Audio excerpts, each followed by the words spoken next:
முதல்ல அந்த பேய் கதைலாம் சொல்லுவாங்கன்னு சொல்லி போட்டிருக்கோம் பார்த்தியா, அது எதுக்குன்னா முதல்ல நீங்கள் யார், உங்களால் என்ன முடியும், நீங்கள் எதுக்கு தகுதியானவங்கன்னு எதுவுமே தெரியாது.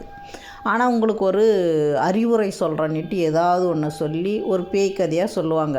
ஆனால் இதுவரையும் யாராவது பேயை நம்ம கண்ணில் பார்த்துருக்கோமா? பார்க்கல. ஆனாலும் கண்ணு முன்னாடி நடந்த மாதிரி எல்லா விஷயத்தையும் சொல்லுவாங்க. சரி, ஓகே, அதை விடுங்க. நான் என்ன சொல்கிறேன் உங்களுக்குன்னா, நம்மளால் என்ன முடியும்னு நமக்கு தெரியும் இல்லையா? அதனால் நம்ம என்ன செய்யணும், முதல்ல நம்மளை நம்பணும். இப்போ ஒரு விஷயம், நீங்கள் எந்த ஒரு விஷயமாவது இருக்கட்டும், நீங்கள் ஒரு இப்போ நான் நம்ம ஃபீல்டுக்கே வரேன். இப்போ டெய்லரிங்கு, இப்போ தையல் கலை பயிற்சி இதுக்கு முன்னாடி கற்றுக்கணுங்க. நம்ம முன்னோர்கள், நம்ம மாமா, அண்ணா, அப்பா, அம்மா, இந்த மாதிரி நம்ம முன்னோர்கள், தாத்தா, பாட்டி, இவங்க கற்றுக்கின காலகட்டம் எப்படி பார்த்திங்கன்னா, அவங்க கற்றுக்கிறது குறைஞ்சபட்சம் 10 வருஷம், அதிகபட்சம் 15 வருஷம், 20 வருஷம். அவங்க ஒரு 7 வயசில் 6 வயசில் ஒரு டெய்லர் கட்ட போயிட்டாங்கன்னா, அங்கே ஊக்ஸ் கட்டி காஜா எடுத்து அதை பண்ணி இதை பண்ணி அவங்களுக்கு டீ வாங்கி கொடுத்து, இந்த மாதிரி அவங்க சில்லற வேலையெல்லாம் செஞ்சு கொடுத்து அவங்க சொல்லித்தரத்துக்கு, அந்த மாஸ்டர் அவங்களுக்கு சொல்லித்தரத்துக்கு குறைஞ்சபட்சம் 10 வருஷம் பண்ணுவாங்க. ஆனால் அதே விஷயத்தை இன்றைக்கி 10 நாளில் நாங்கள் சொல்லித்தரோம்.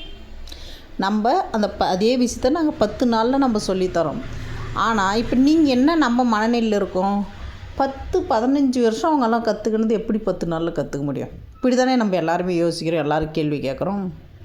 நமக்கு தெரியும் ஒரு ஆழம், இவ்வளோ ஆழம் இருக்குது, இந்த ஆழத்தில் விழுந்தால் எனக்கு எழுந்து மேலே ஏறி போக தெரியுன்றது நமக்கு தெரியுமா? அப்போ நம்மளுக்கு தெரியும், எனக்கு இந்த அறிவுக்குது, நீ இதை சொல்லி கொடுத்து இப்படி வரைஞ்சி இப்படி கட் பண்ணுன்னா நான் செஞ்சுட்டு போகிறேன். இதுக்கு எதுக்கு 10 வருஷம்? அவங்க எதுக்குன்னா அவங்களுக்கு வேலைக்காக அவங்க வச்சுக்கினாங்க. அதனால் நம்ம 10 நாளில் கற்றுக்கவே முடியாதுன்னு சொல்கிறாங்க பார்த்தீங்களா? அதுக்கு தான் நான் பேய் கதைன்னு சொன்னேன். சரிங்களா? அதனால் முடியாதுன்றது எதுவுமே கிடையாதுங்க. நம்ம முயற்சி பண்ணலைன்னு அர்த்தம். முடியாதுன்னு நீங்கள் கொஞ்சமான முயற்சி பண்ணி முடியலன்ற பட்சத்தில் விட்டுருங்க. சரிங்களா? நீங்கள் எதையுமே முயற்சியே பண்ணுறதில்ல, இடத்த உடனே அவங்க சொல்லிட்டாங்க இது எனக்கு செட் ஆகாது. சில பேர் இதை விட கொடுமை, இன்னும் சில பேர் சொல்லுவாங்க, அந்த மிஷினு வீட்டில் தையல் மிஷின் வீட்டில் போட்டால் ஆகாதான். இந்த மாதிரி சில பேர் சொல்லுவாங்க, நினச்சி பாருங்கள்.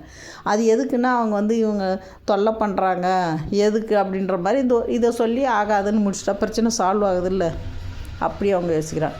எப்பயுமே உழைப்புக்குன்னு தனி ஒரு மரியாதை இருக்குதுங்க.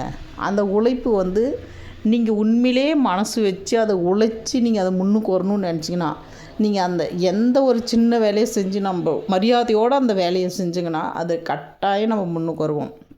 அதே மாதிரி நம்மளுடைய அதாவது நம்மளுடைய வேகமும் நம்மளுக்கு மட்டும்தான் தெரியும்.